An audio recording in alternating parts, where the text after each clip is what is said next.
Hello guys. तो कैसे हैं आप सभी।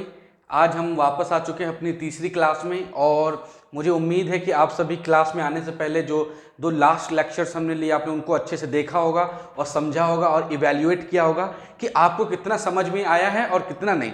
तो ये हमारा इस चैप्टर का आज आखिरी क्लास होगा, तो उसके बाद हम नए चैप्टर पे जाएंगे। तो इस क्लास को स्टार्ट करने से पहले एक बार हम क्विक रिवीजन कर लेते हैं कि अभी तक हमने क्या पढ़ा है। तो बेसिकली सबसे पहले हमने पढ़ा कि व्हाट इज रिसोर्सेज एंड साथ साथ डेवलपमेंट क्या है। तो रिसोर्सेज क्या है हमने देखा, जो कि हमारी नीड्स को पूरा करे।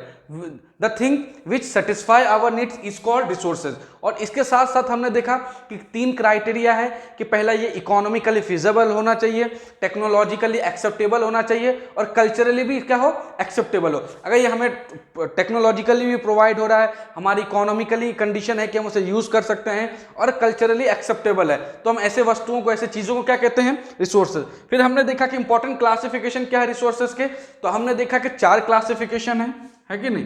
पहला है on the basis of origin, कि उत्पत्ति के आधार पर, जो ओरिजिन के आधार पर हमारे रिसोर्सेज को दो भागों में बांटा गया है, biotic resources and abiotic resources. Biotic resources हमें लिविंग बींग से प्राप्त होती हैं एंड अबायोटिक रिसोर्सेज हमें नॉन लिविंग बींग से प्राप्त होती हैं। दूसरा है हमारा on the basis of exhaustibility, यानी खत्म हो जाने के आधार पे। इसके आधार पे क्या है कि दो टाइप के रिसोर्सेज हैं, एक है रिन्यूएबल रिसोर्सेज, एक है नॉन रिन्यूएबल रिसोर्सेज। तो रिन्यूएबल रिसोर्सेज वो रिसोर्सेज होते हैं जो क्या है कि हमारे पास अवेलेबल हैं और कभी खत्म नहीं होंगे और एक बार यूज करने के बाद उसको दोबारा भी यूज कर सकते हैं। और नॉन रिन्यूएबल रिसोर्सेज क्या है कि ये वो रिसोर्सेज हैं जो हमारे पास लिमिटेड मात्रा में है और बहुत जल्दी क्या हो जाएंगे, खत्म हो जाएंगे। फिर हमने क्या देखा कि on the basis of ownership, तो ओनरशिप के हिसाब से जो हमारे रिसोर्सेज है वो चार टाइप के हैं। पहला है हमारा इंडिविजुअल, दूसरा है कम्युनिटी, तीसरा है नेशनल, चौथा है इंटरनेशनल। इंडिविजुअल रिसोर्सेज वो रिसोर्सेज होते हैं जो किसी एक इंडिविजुअल का होता है। कम्युनिटी रिसोर्सेज वो रिसोर्सेज होते हैं जो किसी कम्युनिटी की होती हैं। तीसरा नेशनल रिसोर्सेज वो रिसोर्सेज होते हैं जो एक स्पेसिफिक कंट्री की होती हैं। एंड इंटरनेशनल रिसोर्सेज वो रिसोर्सेज होते हैं जो संपूर्ण विश्व का होता है, जिसमें किसी एक कंट्री का कोई अधिकार नहीं होता। चौथा है हमारा on the basis of the status of development, कि स्टेटस ऑफ डेवलपमेंट के आधार पे कितने रिसोर्सेज होते हैं। तो चार रिसोर्सेज हैं, पहला है पोटेंशियल, दूसरा है डेवलप, तीसरा है स्टॉक, चौथा है रिजर्व। यानी हमने ये चार क्लासिफिकेशन अच्छे से देख लिया और समझ लिया। उसके बाद हमने क्या देखा कि डेवलपमेंट ऑफ रिसोर्सेज क्या है। तो बेसिकली डेवलपमेंट ऑफ रिसोर्सेज का मतलब है कि जो हमारी रिसोर्सेज हैं हम उसे किस तरह डेवलप कर सकते हैं। क्यों? क्योंकि हमने बार बार देखा कि अगर हमने अपने रिसोर्सेज को डेवलप नहीं किया तो एक ना एक दिन हमारी रिसोर्सेज क्या हो जाएंगी, खत्म हो जाएंगे। क्यों? क्योंकि जो ज्यादातर इंपॉर्टेंट रिसोर्सेज है सभी हमारे पास लिमिटेड मात्रा में और अनलिमिटेड मात्रा में नहीं है। फिर हमने क्या देखा कि रिसोर्स प्लानिंग क्या है। तो हमने क्या देखा कि अगर हम इंडिया के सीन की बात करें तो कुछ स्टेट्स ऐसे हैं जहां रिसोर्सेज प्रचुर मात्रा में, भरपूर मात्रा में, लेकिन कुछ ऐसे स्टेट्स हैं कि जहां रिसोर्सेज क्या है, लिमिटेड है। और ऐसे सीन में हमें रिसोर्स प्लानिंग की बहुत जरूरी है ताकि हम सारे एरियाज में डेवलपमेंट कर सके।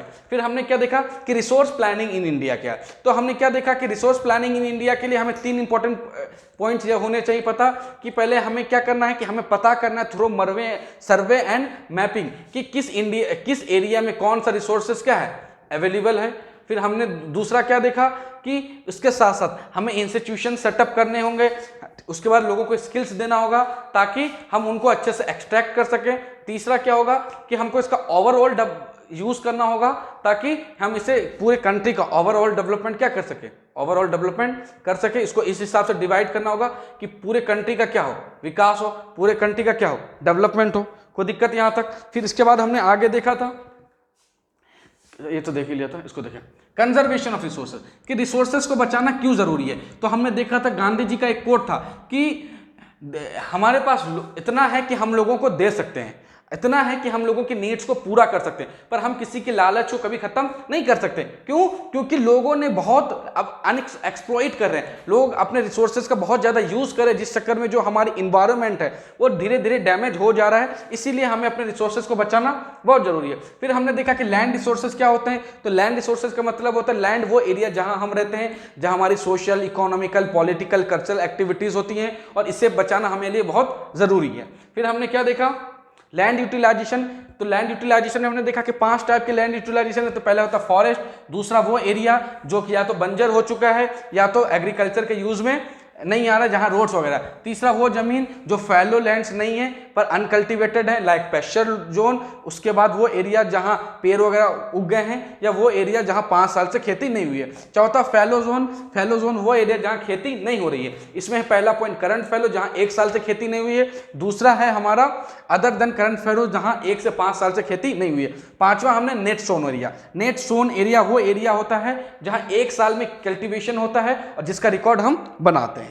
ठीक है, फिर हमने देखा कि इंडिया में लैंड यूज पैटर्न क्या है। तो हमने देखा कि इंडिया का जो सीन है तो हमारे यहाँ 43% वो है प्लेन्स है, 30% माउंटेन्स एंड 27% क्या है हमारा प्लेट यूज है। ठीक है, फिर हमने देखा कि लैंड डिग्रेडेशन क्या है। तो लैंड डिग्रेडेशन में कि इकोनॉमिक एक्टिविटीज के कारण, लोगों की लालच के कारण हम अपने लैंड को दिन ब दिन क्या करते जा रहे हैं, बर्बाद करते जा रहे हैं। कैसे करते जा रहे हैं बर्बाद, तो इसके लिए हम क्या कर रहे हैं, अब फॉरेस्टेशन कर रहे हैं, पेड़ों की बड़ी संख्या में कटाई कर रहे हैं, ओवर ग्रेजिंग हो रहा है, वेस्ट का ठीक से हम मैनेज नहीं कर पा रहे हैं। इस कारण से हमारा जमीन खराब होता जा रहा है। इसीलिए हमें अपने लैंड को क्या करना है, बचाना है। तो लैंड बचाने के लिए क्या करेंगे, क्या करना पड़ता है, वही पेड़ लगाएंगे। ठीक है, ग्रेजिंग को रोकेंगे ताकि वेस्ट का मैनेजमेंट करेंगे, पॉल्यूशन को रोकेंगे। तो इन सब रीजन के कारणों से हमारा जो लैंड जो है वो क्या हो जाएगा, कंजर्व हो जाएगा। अब हम बढ़ते हैं आगे। अब हमारा टॉपिक है soil as a resources.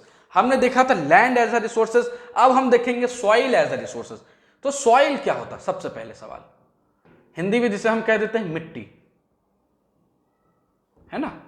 Soil जिसको हिंदी में कह देते हैं मिट्टी या मृदा। तो आखिर ये सॉइल होता क्या है, सोचिए सॉइल क्या होता है। देखिए soil is the upper most layer of the crust, it is a thin layer, है ना। कि सॉइल क्या, मिट्टी, मिट्टी क्या है, तो मिट्टी जो हमारी क्रस्ट है इसकी अपर मोस्ट क्या है, लेयर है, और ये क्या है, बहुत थिन लेयर है। क्योंकि मिट्टी क्या है, बहुत छोटा सा है, पर मिट्टी हमारे लिए एग्जिस्टेंस के लिए क्या है, बहुत जरूरी है। क्यों, क्योंकि अगर मिट्टी अच्छी होगी, अच्छी क्वालिटी की होगी, तो वहां कल्टीवेशन क्या होगा, अच्छा होगा। वही मिट्टी बैरन लैंड है तो क्या हम वहां खेती कर सकते हैं, कभी नहीं कर सकते।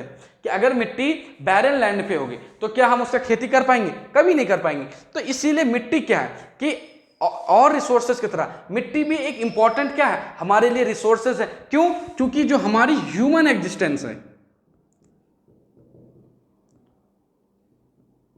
हमारी जो ह्यूमन एग्जिस्टेंस है, इसके लिए मिट्टी क्या है, हमारी जो ह्यूमन एग्जिस्टेंस है इसके लिए हमारे लिए मिट्टी क्या है, कंपलसरी है। और बिना मिट्टी के हम कुछ नहीं कर सकते। तो हमें अपनी एग्जिस्टेंस को बचाने के लिए मिट्टी को क्या करना है, बचाना है ना। तो मिट्टी क्या है, मिट्टी upper most layer of the crust है। जो हमारा क्रस्ट है उसका सबसे अपर मोस्ट लेयर है। उसके बाद ये एक थिन लेयर है जो ऑर्गेनिक एंड इनऑर्गेनिक कंपाउंड से मिलकर बना है। याद रखिएगा, ऑर्गेनिक प्लस इनऑर्गेनिक कंपाउंड से मिलकर बना है ना। जो हमारी मिट्टी है वो ऑर्गेनिक तथा इनऑर्गेनिक क्या है, कंपाउंड से मिलकर बनी है, जिसके कारण क्या है, ये एग्रीकल्चर प्रोवाइड करती है हमें, है ना। कि अगर अच्छी मिट्टी होगी तो ज्यादा अच्छा क्या होगा, एग्रीकल्चर होगा। खराब मिट्टी होगी तो जाहिर सी बात है एग्रीकल्चर हमारा क्या होगा, बहुत ज्यादा खराब होगा। तो हमारी एग्रीकल्चर हो, सब कुछ हो, किस पे डिपेंड करते हैं, मिट्टी पे। क्यों, क्योंकि मिट्टी में क्या होता है, मिनरल्स होते हैं, और यही मिनरल्स हमारी खेत को क्या करते हैं, फर्टाइल बनाते हैं, है ना। कि मिट्टी में क्या मिलता है, हमें मिनरल्स मिलता है, और यही मिनरल्स हमारी खेतों को क्या बनाते हैं, फर्टाइल बनाते हैं। इस कारण से हमें हमारी खेत में फर्टिलिटी मेंटेन करने के लिए मिट्टी का होना बहुत आवश्यक है। ठीक है, तो अब समझ में आया कि व्हाट इज सॉइल। अभी हम बात करें एज अ सॉइल, है ना, कि सॉइल क्या है। तो बेसिकली सॉइल का मतलब है upper most layer of the crust, जो कि एक थिन लेयर है, जो कि ऑर्गेनिक और इनऑर्गेनिक कंपाउंड से मिलकर बना है। इसमें मिनरल्स होते हैं जो मिट्टी को फर्टाइल बनाती है, और फर्टाइल बनाने के कारण हम उन पे खेती करते हैं। और वो मिट्टी जो फर्टाइल नहीं होती वो बैरन लैंड्स में गिनी जाती है, जहां खेती नहीं होती। और वो मिट्टी क्या होती है हमारे लिए, वेस्ट होती है। इसीलिए जो हमारी ह्यूमन एग्जिस्टेंस है इसके लिए मिट्टी का इंपॉर्टेंट, मिट्टी की जरूरत बहुत है। क्यों? क्योंकि मिट्टी के कारण ही हम एक एरिया को चुनते हैं कि यहाँ खेती हो सकता है या खेती नहीं हो सकता। तो अब मुझे समझ में आ गया, मुझे लग रहा है कि आपको समझ में आ गया कि मिट्टी क्या होता है। ठीक है, इसको लिख लिया होगा आप लोगों ने। अब हम बढ़ते हैं क्लासिफिकेशन ऑफ सॉइल्स की तरफ, यानी मिट्टी कितने टाइप के होते हैं। हमने क्या देखा, मिट्टी क्या है, इंपॉर्टेंट नेचुरल रिसोर्सेज है। क्यों? क्योंकि इसमें मिनरल्स होते हैं और इन्हीं मिनरल्स के आधार पे हम क्या करते हैं, खेती करते हैं कि नहीं करते हैं। तो अब हमें वही देखना है कि आखिर ये रिसोर्सेज जो मिट्टी है कितने टाइप के हैं। तो ये 5 टाइप की है, 6 टाइप की है, सॉरी। पहला है हमारा एलुवियल सॉइल, है ना। देखिए ये जो एरिया है मैं आपको बना के देखता हूं, ये है एवी यानी एलुवियल सॉइल, ये है ब्लैक सॉइल, ये है लेटराइट सॉइल, ठीक है, ये है एरिड सॉइल, ये है फॉरेस्ट सॉइल।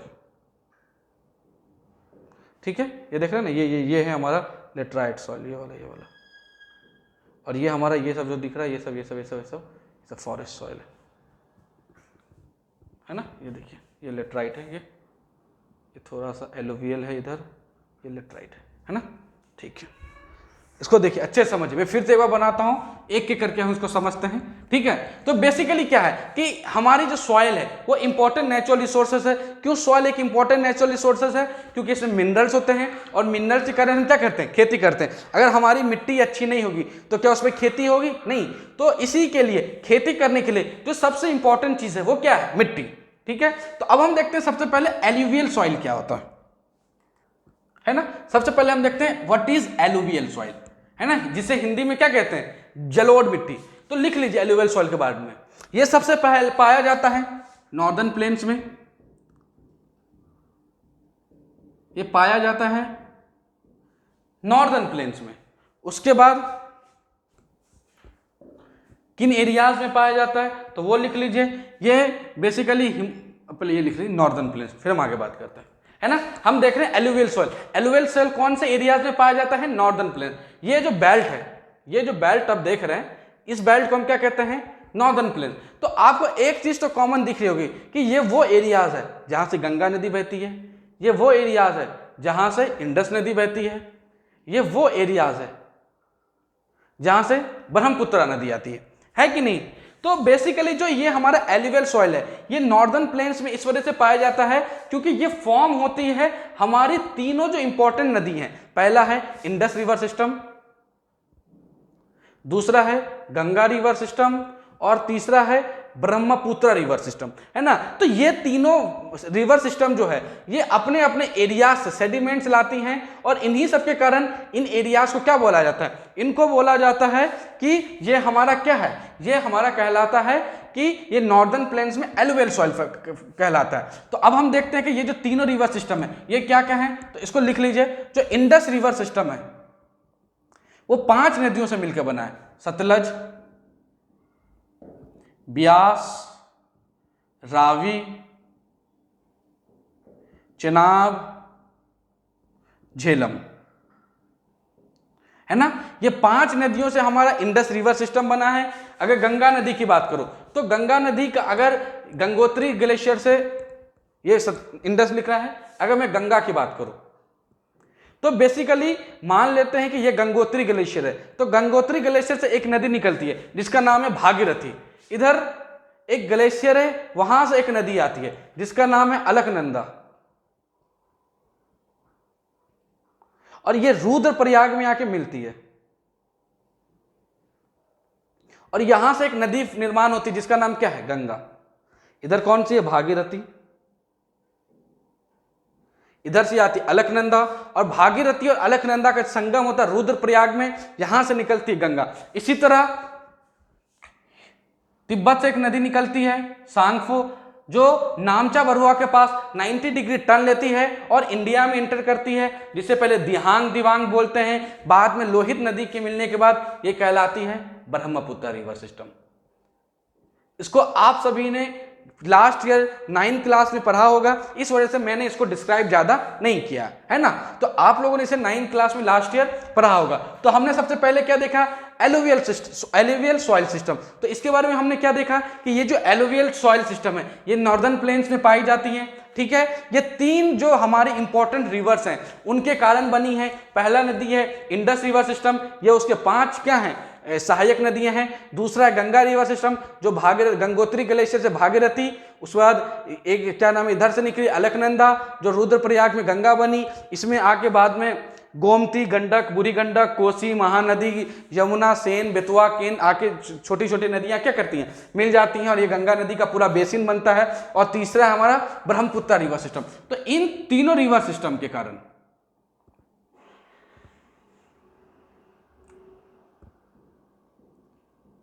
है ना, तो देखिए ये पूरा एरिया को क्या किसने कवर कर लिया है ना, इन पूरे एरियाज को इसने क्या किया कवर कर लिया। तो ये जो नॉर्दर्न प्लेन्स है तो इसमें हमारे क्या पाया जाता है, एलुवियल सॉइल पाया जाता है, ठीक है। कोई दिक्कत यहां तक, मुझे उम्मीद है कि आप सभी को समझ में आ गया होगा। और अगर मैं इन एलुवियल इसको लिख लिया है ना, अब इन एलुवियल सॉइल में क्या पाया जाता है, इन एलुवियल सॉइल में पाया जाता है सिल्ट, है ना। इन एलुवियल सॉइल में क्या पाया जाता है, इनमें पाया जाता है सिल्ट, इसमें पाया जाता है सैंड, इसमें पाया जाता है क्ले, जो इनको क्या करती हैं बहुत ज्यादा फर्टाइल बना देती हैं, ठीक है। उसके बाद ये नदियां जब पहाड़ों से नीचे उतरती हैं, ठीक है, तो ये द्वार, उसको मैं समझाना पड़ेगा अच्छे से, ये लिख लीजिएगा, ये क्ले पाया जाता है। फिर हम इसको एलुवियल सॉइल को और आगे समझेंगे। उसके बाद लिख लीजिएगा इसमें फास्फोरस, पोटाश, लाइम भी पाया जाता है। लिख लीजिए phosphorus, potash and lime, phosphorus, potash and lime भी पाया जाता है।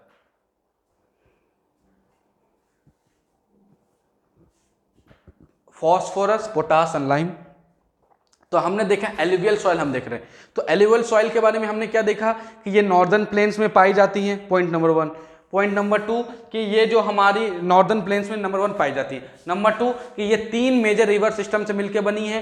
पहला है इंडस रिवर सिस्टम, दूसरा है गंगा रिवर सिस्टम और तीसरा है ब्रह्मपुत्र रिवर सिस्टम। कोई दिक्कत, इसमें पाया जाता है सिल्ट, सैंडी एंड क्ले पाया जाता है। उसके बाद अगर बात करें तो इसमें पोटाश, फॉस्फोरस एंड लाइम भी पाया जाता है। कोई दिक्कत, और ये बिठा दूं। देखिए अब यहां मैं इंपॉर्टेंट चीज पढ़ाने जा रहा हूं जो आप लोगों ने पढ़ा है, मैं एक बार फिर से बता रहा हूं, 9th में पढ़ा होगा। कि मान लेते हैं एक पहाड़ है, मान लेते हैं क्या एक पहाड़ है, तो पहाड़ से एक नदियां आ रही है, पहाड़ से एक नदी आ रही है ना। तो अपने साथ जब भी नदी आती है तो बड़े बड़े पत्थरों को लेके आती है, और जैसे ही वो बड़े पत्थरों को लाती है पहाड़ पे स्पीड ज्यादा होती है, तो इस कारण से वो बड़े बड़े पत्थरों को ट्रैवल करके नीचे ले आती है।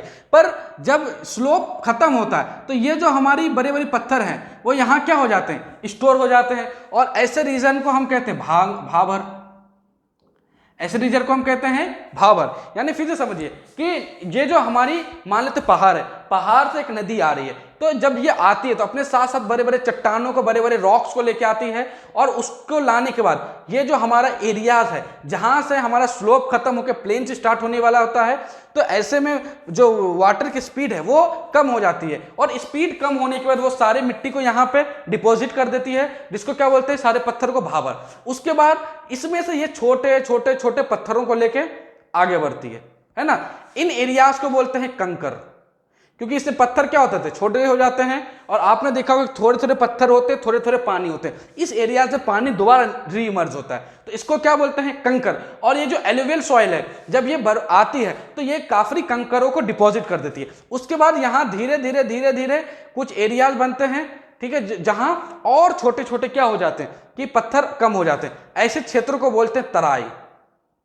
फिर अब यहां से हमारी पूरी प्लेन से स्टार्ट होती है, और यहां प्लेन्स में आने के बाद नदी अपने साथ क्या लाती है, जो पुराने मिट्टी होती है उसको बोला जाता है ओल्ड एलुवियल, ठीक है। ओल्ड एलुवियल जिसका दूसरा नाम है भांगर, एंड आगे जाके ये पूरी जो ओल्ड एलुवियल खत्म है, फिर न्यू मिट्टी आती है जिसको क्या बोलते हैं, न्यू एलुवियल, जिसको बोलते हैं खादर। इसको आप लोग बना लीजिए अच्छे से।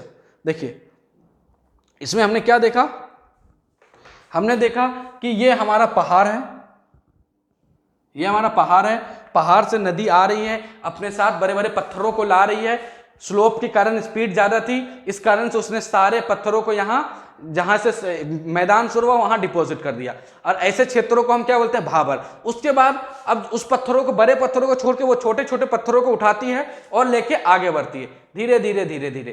तो अब यहाँ क्या होता है, कंकर हो जाता है, फिर उससे थोड़ी आगे बढ़ती है तो अब यहाँ पत्थर और कम हो जाते हैं, यहाँ नदी दोबारा निकल लेती है, ऐसे क्षेत्रों को बोलते हैं तराई।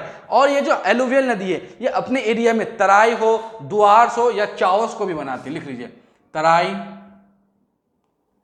द्वार्स एंड चावस का भी क्या करती है, निर्माण करती है। फिर उससे जब नदी मैदानी भागों में आती है तो जो पुरानी मिट्टी होती है उसको भांगर कहते हैं, और जो नई मिट्टी होती है उसे खादर कहते हैं। और ये जो नई मिट्टी है, न्यू एलुवियल फॉर्म मिट्टी है, इस पे सबसे ज्यादा क्या होती है, इस पे सबसे ज्यादा खेती होती है, और ये सबसे फर्टाइल लैंड है। इस कारण से जो हमारा नॉर्दर्न प्लेन्स है वो इतना फर्टाइल है। तो अब मुझे लगता है कि आपको समझ में आ गया होगा क्यों हमारे नॉर्दर्न प्लेन्स इतना फर्टाइल है और ये एलुवियल सॉइल क्या है, इसको हमने अच्छे से देख लिया।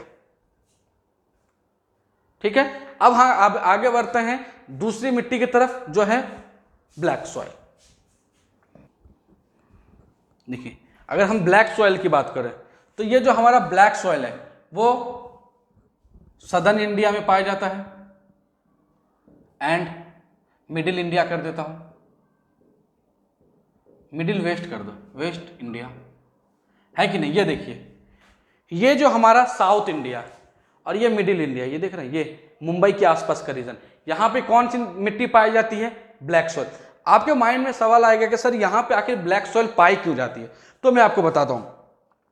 कहानी यह है कि जब हमारा इंडिया तिब्बतियन प्लेटू से नहीं था और हमारी Indian Australian plate Gondwana land से मिली हुई थी, ये 500 मिलियन ईयर्स पहले की बात है। तो उस समय इंडिया, ये जो हमारा इंडिया होता है वो ट्रैवल करता है किसके तरफ, तिब्बतियन प्लेटू की तरफ, और ट्रैवल करते करते इंडिया से पहले एक छोटा सा द्वीप होता है, आइलैंड होता है, जहां पे वॉल्केनो होता है। तो जैसे ही इंडिया का ये जो मेनलैंड एरिया है उस वॉल्केनो के ऊपर जाता है तो ये क्या होती है, वॉल्केनो ब्लास्ट हो जाती है, और उस ब्लास्ट से जो लावा होता है वो इंडिया के वेस्टर्न कोस्ट के ये जो एरियाज हैं इन पे आके सेटल हो जाता है, और इस कारण से इनको बसाल्ट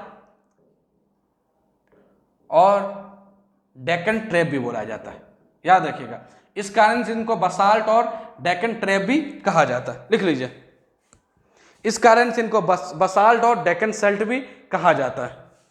और याद रखिएगा ब्लैक सॉइल को रेगुर सॉइल भी कहा जाता है, क्यों, क्योंकि ये जो सॉइल है ये दिखने में किस तरह का होती है, ब्लैक, इस कारण से इसका नाम क्या है, ब्लैक है, याद रखिएगा, लिख लीजिए। फिर हम आगे देखते हैं,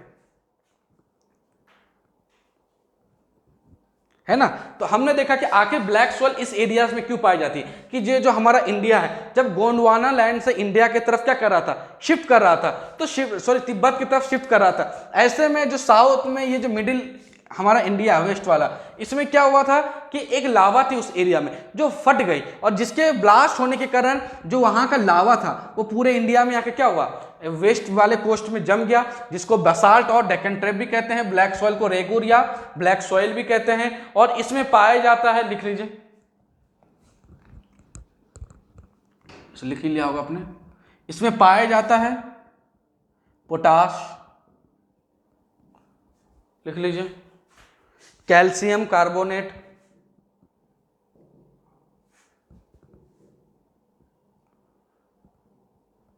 potash, calcium carbonate, magnesium and lime, याद रखिएगा, potash, calcium carbonate, magnesium and lime, potash, calcium carbonate, magnesium and lime, potash, calcium carbonate, magnesium and lime भी पाया जाता है। और इस जो मिट्टी है इसकी सबसे बड़ी खासियत क्या है कि ये होल्ड कर लेती है मॉइस्चर को, ये होल्ड कर लेती हैं मॉइस्चर को। याद रखिएगा इस मिट्टी की सबसे बड़ी खासियत क्या है कि होल्ड कर लेती है मॉइस्चर को, और यहां सबसे ज्यादा खेती होती है कॉटन की, एंड ब्लैक कॉटन की खेती होती है, एंड ब्लैक सॉइल को कॉटन सॉइल भी कहा जाता है, और कॉटन सिर्फ और सिर्फ ब्लैक सॉइल पे ही उगती है। तो मुझे उम्मीद है कि आपको ब्लैक सॉइल फिर से पूरा अच्छे से समझ में आ गया होगा। लिखना है तो ये लिख दिया मैंने, potash, calcium carbonate, magnesium and lime इसमें पाया जाता है। इसके सबसे बड़ी खासियत है कि मॉइस्चर को होल्ड कर सकती है, और साथ साथ इस पे कॉटन की भी खेती होती है, और ये इंडिया के इस पार्ट में पाया जाता है। क्यों पाया जाता है मैंने बता दिया। और इसको रेगुर सॉइल भी बोला जाता है, डेक्कन ट्रैप भी बोला जाता है, बसाल्ट भी बोला जाता है। यहाँ कॉटन की खेती होती है। तो मुझे उम्मीद है कि आपको ये भी समझ में आ गया होगा। ठीक है, अब हम आगे बढ़ते हैं। लिख लिया ना।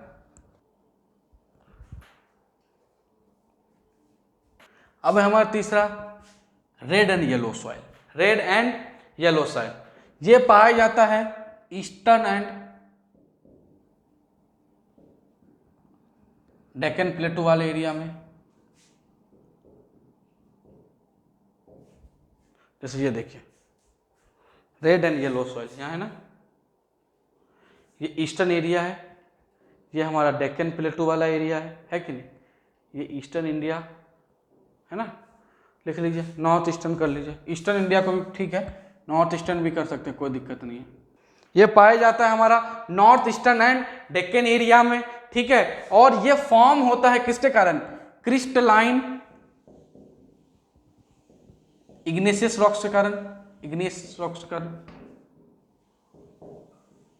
ये फॉर्म होती है क्रिस्टलाइन इग्नेशियस रॉक्स के कारण। ठीक है, उसके बाद ये पाया जाता है, अगर स्टेट्स की बात करें, छत्तीसगढ़, मध्य प्रदेश। ठीक है, उसके बाद आप लिख लीजिए ओडिशा, नॉर्थ ईस्टर्न स्टेट लिख लीजिएगा ETC। और ये जो है रेड एंड येलो इस वजह से होता है, क्यों, क्योंकि इसमें आयरन पाया जाता है, और आयरन के कारण ये कैसा दिखता है, लाल सा दिखता है। इस कारण जैसे लाल और पीला मिट्टी भी कहते हैं। ठीक है, तो हमने सबसे पहले किसको देखा है, एलुवियल सॉइल, जो नॉर्दर्न प्लेन्स में पाया जाता है। नॉर्दर्न प्लेन्स में पाया जाता है, ये बहुत फर्टाइल लैंड होता है, इसमें पोटास पाया जाता है। ठीक है, इसमें फॉस्फोरस पाया जाता है, इसमें लाइम पाया जाता है। उसके बाद ये इसमें रेत पाया जाता है, सैंड पाया जाता है, सिल्ट पाया जाता है, क्ले पाया जाता है। ये बहुत फर्टाइल जमीन होती है। और ओल्ड जो एलुवियल है उसको भांगर कहते हैं, और न्यू एलुवियल को खादर कहते हैं। ये कैसे बना मैंने अभी आपको समझाया। फिर हमने दूसरा देखा ब्लैक सॉइल, इससे रेगुर सॉइल भी बोला जाता है। इसमें ब्लैक कलर के कारण इसका रंग क्या होता है, काला होता है। फिर हमने क्या देखा कि ये ढक्कन, ये जो है डेक्कन ट्रैप भी इसको कहते हैं। उसके अलावा ये बसाल्ट के नाम से भी जाना जाता है। क्यों डेक्कन ट्रैप कहते हैं, मैंने इसकी पूरी कहानी समझाई। गोंडवाना लैंड के अलावा इसमें पोटास पाया जाता है, कैल्शियम पाया जाता है, कार्बोनेट पाया जाता है, मैग्नीशियम पाया जाता है, और लाइम पाया जाता है। फिर हमने देखा रेड एंड येलो सॉइल, ये नॉर्थ ईस्टर्न एंड डेक्कन प्लेटू में पाया जाता है। ये क्रिस्टलाइन इग्नेशियस रॉक के कारण बना है। छत्तीसगढ़, MP, ओडिशा और नॉर्थ ईस्टर्न स्टेट इसके उदाहरण है। और ये लाल क्यों दिखता है, क्योंकि इसमें आयरन की मात्रा काफी अधिक होती है। कोई दिक्कत, तो मुझे उम्मीद है कि आपको यह भी समझ में आ गया। अब हम आगे बढ़ते हैं अपने न्यू सॉइल लेटराइट सॉइल की तरफ। लेटेराइट सॉइल देखिए, याद रखिएगा, ये जो लेटराइट सॉइल है ये ग्रीक वर्ड लेटर से मिलकर बना है, जिसका मतलब होता है ब्रिक। इसका मतलब होता है ब्रिक। लिख लीजिए, ये जो लेटराइट सॉइल है ये ग्रीक वर्ड लेटर से मिलकर बना है, जिसका मतलब होता है ब्रिक। ब्रिक माने ईंट। ठीक है, ये पाया जाता है tropical and sub tropical areas में। Tropical and sub tropical areas में ये कहां पाया जाता है, ये पाया जाता है tropical and sub tropical areas में। ठीक है, यहां तक मुझे लगता है कि कोई दिक्कत नहीं होगा। उसके अलावा ये वेट एंड ड्राई क्लाइमेट वाले क्षेत्र में पाया जाता है, इसको भी लिख लीजिए। वेट एंड ड्राई क्लाइमेट वाले, जैसे यहां देखिए लेटराइट है ना, ये दिख रहा होगा आपको यहां पे, laterite soil, laterite soil, laterite soil, laterite soil, laterite soil, laterite soil, है ना। और ये जो लेटराइट सॉइल है ये बहुत ज्यादा क्या होता है, एसिडिक होता है, जिसकी मात्रा कितनी होती है पीएच की, लेस देन होती है 6.0। ये बहुत ज्यादा क्या होता है, ये बहुत ज्यादा एसिडिक होता है, ठीक है, लिख लीजिए इसको। लेटराइट सॉइल बहुत ज्यादा क्या होता है, एसिडिक होता है, और ये क्या करता है, ये लीचिंग का काम करता है। लिखिए फिर मुझको समझाते हैं, ये क्या करता है, लीचिंग का काम करता है। और ये किन एरियाज में पाया जाता है, तो लिख लीजिए तमिलनाडु प्लस कर्नाटका प्लस केरला में इसका यूज होता है काजू की खेती के लिए, इसका यूज होता है काजू की खेती के लिए। अब इसको पहले लिख लीजिए, फिर मैं इसको अच्छे से समझाता हूं एक बार, पहले आप इसको अच्छे से लिख लीजिए।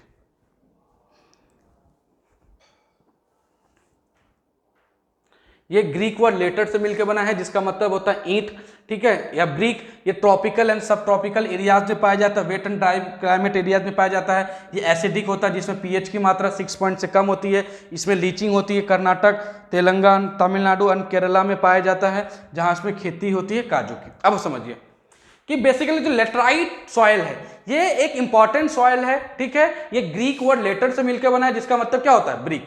उसके बाद ये tropical and sub tropical areas में पाया जाता है। इसकी जो एरिया है wet and dry climate areas में पाया जाता है। ये बहुत ज्यादा क्या होता है, एसिडिक होता है, जिस कारण से ये बहुत ज्यादा लीचिंग करता है। लीचिंग माने जमीन को क्या करना, परत दर परत काट देना। उसके बाद इसमें तमिलनाडु, कर्नाटक एंड केरला में इसमें खेती होती है, किस चीज की, काजू की। तो मुझे उम्मीद है कि आपको एलुवियल भी समझ में आ गया होगा, ब्लैक सॉइल भी समझ में आ गई होगी, रेड एंड येलो सॉइल भी समझ में आ गया होगा, एंड लेटराइट सॉइल भी आ गया होगा। अब हम समझ चलते हैं अपने पांचवें सॉइल यानी arid soil.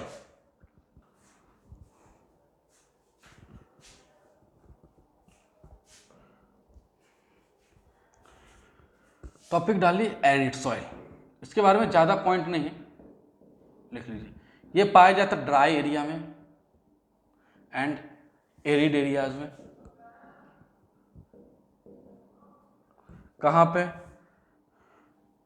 Western Rajasthan plus run of Kutch Gujarat,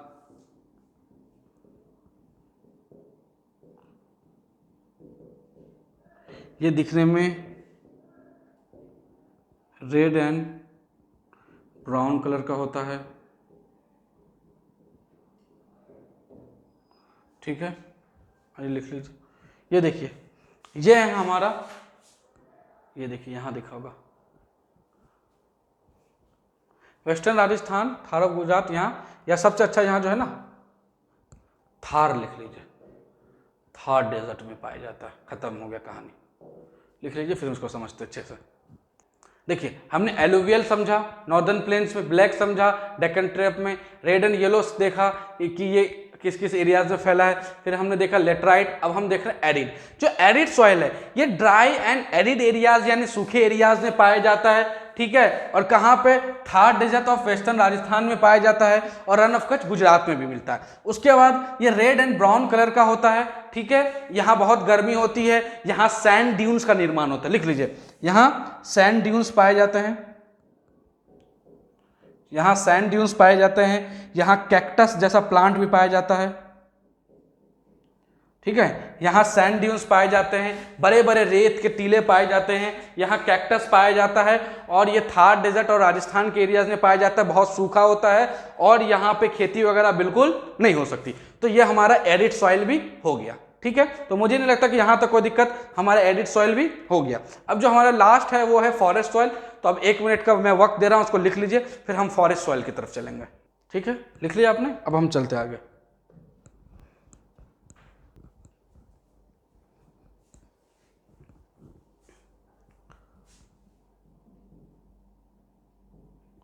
forest soil, ठीक है।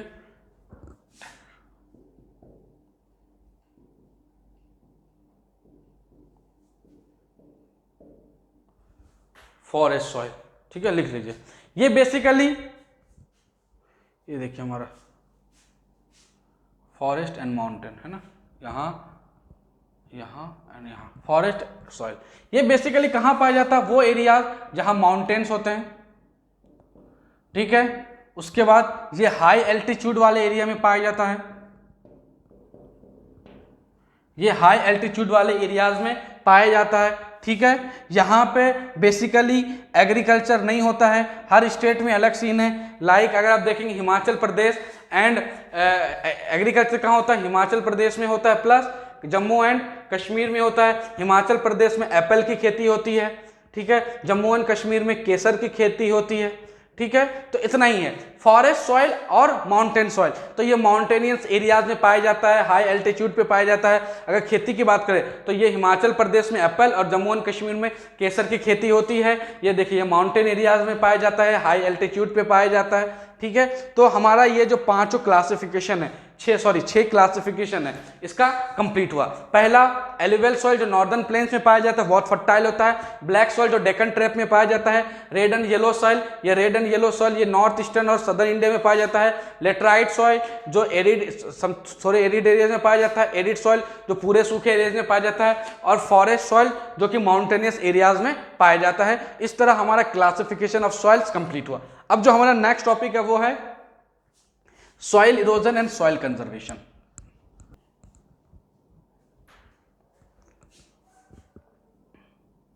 इरोजन माने कटना, वेस्ट होना, पैडलैंड में चेंज होना। कंजर्वेशन माने to protect, to save, to conserve, to protect, to save and to conserve. To protect, to save and to protect, to save and to conserve. ठीक है, लिखिए इसको, soil erosion and soil conservation. अच्छे से लिख लीजिए इसको।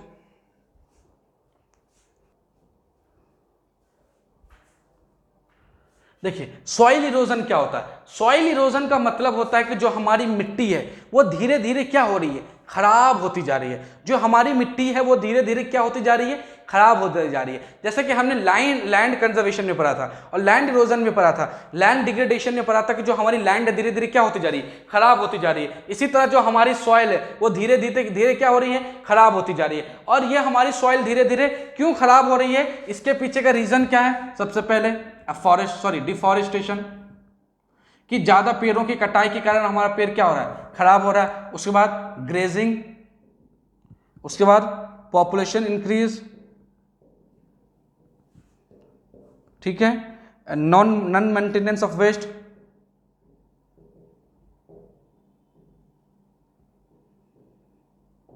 है ना, ह्यूमन फैक्टर, उसके बाद पॉल्यूशन, है ना। इन सब रीजन के कारण क्या हो रहा है कि जो हमारी जो है, इसको लिख लीजिए, पहला है डिफॉरेस्टेशन, दूसरा है ग्रेजिंग या ओवर ग्रेजिंग कर सकते हैं, ओवर ग्रेजिंग, तीसरा है पॉपुलेशन इंक्रीज करना, चौथा है जो हमारा वेस्ट है हम उसको मेंटेन नहीं करते हैं, पांचवा ह्यूमन फैक्टर से पॉपुलेशन का इंक्रीज करना है, उसके बाद बहुत ज़्यादा कचरा फैला देना है, और तीसरा क्या है कि छठा क्या है कि हमारा पॉल्यूशन। तो इन सब रीजन के कारण जो हमारी मिट्टी है वो दिन ब दिन क्या होती जा रही है, खराब होती जा रही है। और ह्यूमन फैक्टर में क्या क्या आप लिख लीजिएगा कि ज़्यादा हम पेस्टिसाइड्स का यूज़ करते हैं, पेस्टिसाइड्स का यूज़ करते हैं, ठीक है। उसके बाद हम ज़्यादा किसका यूज़ करते हैं, केमिकल फर्टिलाइजर्स का यूज़ करते हैं। उसके बाद हम ओवर इरिगेशन कर रहे हैं। इन सब रीजन के कारण क्या है कि जो हमारी मिट्टी है वो दिन ब दिन क्या होती जा रही है, खराब होती जा रही है। इन सब रीजन के कारण जो हमारी मिट्टी है वो दिन ब दिन खराब होती जा रही है। पहला है डिफॉरेस्टेशन, ओवर ग्रेजिंग, पॉपुलेशन का बढ़ना, non maintenance of waste, human factor में हम पेस्टिसाइड्स का ज़्यादा यूज़ कर रहे हैं, केमिकल फर्टिलाइजर्स का यूज़ कर रहे हैं, ओवर इरीगेशन कर रहे हैं, पॉल्यूशन फैला रहे हैं। तो इन सब रीजन के कारण हमारे जो मिट्टी है वो दिन ब दिन खराब होती जा रही है। तो ऐसे में हम अपनी खराब होती हुई मिट्टी को बचाएंगे कैसे, तो इनके लिए खराब होती जा रही है, जिसके कारण क्या होता है कि ये गुलीज निर्माण करती हैं। लिखिए, ये जो मिट्टी खराब हो रही है तो जिसके कारण क्या हो रहा है कि गुलीज बना रही है। गुलीज बेसिकली क्या होता है कि जो नदी है वो अपने साथ साथ जो और एरियाज हैं उनको काटते हुए लेके चली जाती हैं, ये बनाती हैं बैडलैंड्स। बैड लैंड्स यानी वो लैंड जो अनकल्टिवेटेड लैंड्स हैं, जो बर्बाद होती जा रही है, जिनका कोई यूज नहीं है। जमीन खराब होने के कारण रेवाइंस बन रहा है, जैसे कि बीहर, जैसे आपने सुना होगा कि मध्य प्रदेश राजस्थान में बड़े बड़े बीहर्स हैं, है ना, तो उनको क्या कहते हैं, रिवाइंस। उसके कारण और क्या हो रहा है, शीट इरोजन हो रहा है। शीट इरोजन क्या होता है कि हवा मिट्टी के ऊपर के इंपॉर्टेंट लेयर को क्या करती जाती है, काटती जाती है। नदी आती है और ऊपर के लेयर को पूरी तरह काट के लेके चली जाती है। ये सब किस रीजन से हो रहा है, ये सॉइल इरोजन के कारण, कि हमारी सॉइल दिन ब दिन क्या होती जा रही है, खराब होती जा रही है। तो हम ऐसे में अपने सॉइल को कंजर्व कैसे करें, तो इसके लिए हमें क्या करना है, लिख लीजिए मेथड्स। क्या करना है, सबसे पहले अफॉरेस्टेशन करना है, पेड़ जितने काटेंगे उससे ज्यादा लगाने हैं। स्टॉप करना है हमें ओवरग्रेजिंग को। तीसरा, पॉपुलेशन कंट्रोल करना है। चौथा, हमें करना है कि वेस्ट मेंटेनेंस करना है, वेस्ट मैनेजमेंट करना है। पांचवा, हमें क्या करना है कि जो हम ये pesticides, chemical fertilisers, over irrigation का यूज करते हैं, इसके जगह हम ऑर्गेनिक फार्मिंग करें। ठीक है, पॉल्यूशंस को कम करें।